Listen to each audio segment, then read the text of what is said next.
जंगल में साईराम नाम का एक आदमी रहा करता था। बड़ा ही भला आदमी था। गांव के किनारे एक छोटी सी कुटिया में अकेला ही रहता, अपने घर आने वालों की खूब खातिरदारी करता, ध्यान रखता और अच्छा अच्छा खाना खिलाता था। गर्मियों के दिन थे, खूब गर्मी पड़ रही थी और लू चल रही थी। एक आदमी दोपहर में कहीं जा रहा था, लेकिन ज्यादा गर्मी होने और लू लगने से वह साईराम की कुटिया के बाहर ही बेहोश होकर गिर पड़ा। साईराम ने जैसे ही देखा कि उसकी कुटिया के बाहर कोई बेहोश पड़ा है, तो वो उसे तुरंत अंदर ले गया और उसकी सेवा में लग गया।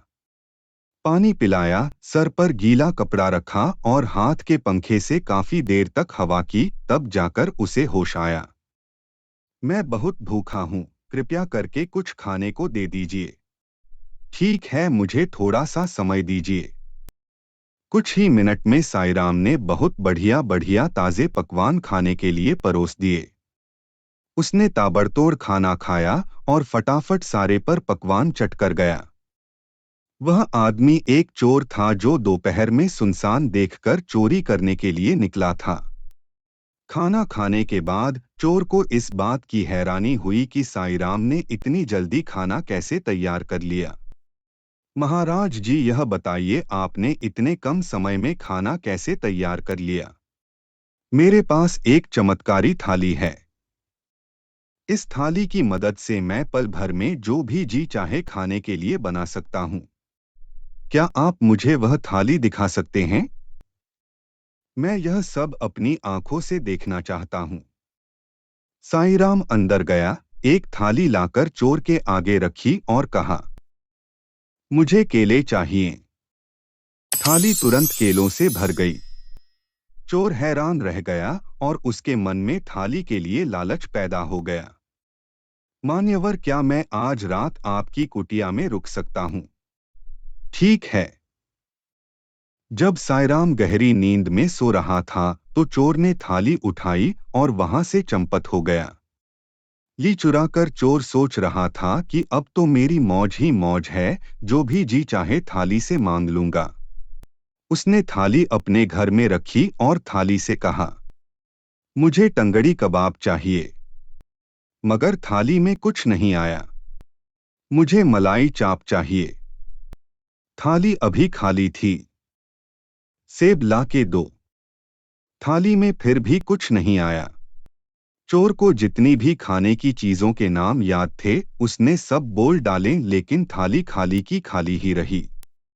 वह तुरंत भागता हुआ थाली लेकर साधु के पास गया और बोला, महात्मा, भूल से मैं आपका बर्तन अपने साथ ले गया।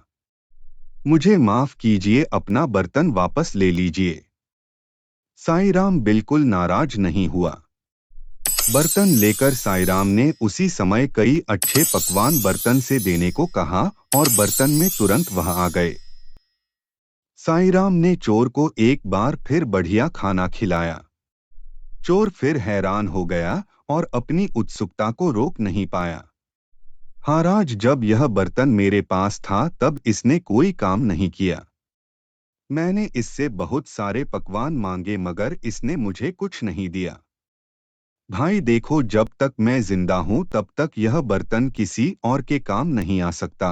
मेरे मरने के बाद ही कोई और इसे उपयोग कर पाएगा। महाराज, आपने मेरी इतनी सेवा की है। मुझे 2 बार बहुत लाजवाब स्वादिष्ट पकवान खिलाए हैं, इसलिए मैं भी आपकी कुछ सेवा करना चाहता हूँ। मैं आपके लिए खीर लाया हूँ। कृपया आप स्वीकार कर लीजिए। साधु ने बिना किसी संकोच के चोर की दी हुई खीर खाई और चोर को धन्यवाद किया। तुम्हारी खीर बहुत ही स्वादिष्ट बनी है। चोर खीर में जहर मिलाकर लाया था। जब साईराम मारा नहीं तू हरण होकर। महाराज, आप अभी तक जीवित हैं। कि मैं जीवित नहीं हूँ। मैंने दोपहर में आपको जो खीर खिलाई थी उसमें बहुत तेज जहर मिला हुआ था। मैं तो यही सोच रहा था कि जहर के असर से आप मर चुके होंगे। देखो भाई, मैं निस्वार्थ भाव से लोगों की खूब सेवा करता हूँ और सच्ची निष्ठा से भगवान का जप भी करता हूँ, साथ ही योगाभ्यास भी करता हूँ। इसलिए मुझे यह आशीर्वाद प्राप्त है कि कितना भी तेज जहर क्यों ना हो मैं उसे आसानी से पचा सकता हूँ। किसी भी जहर का मुझ पर कोई असर नहीं होगा।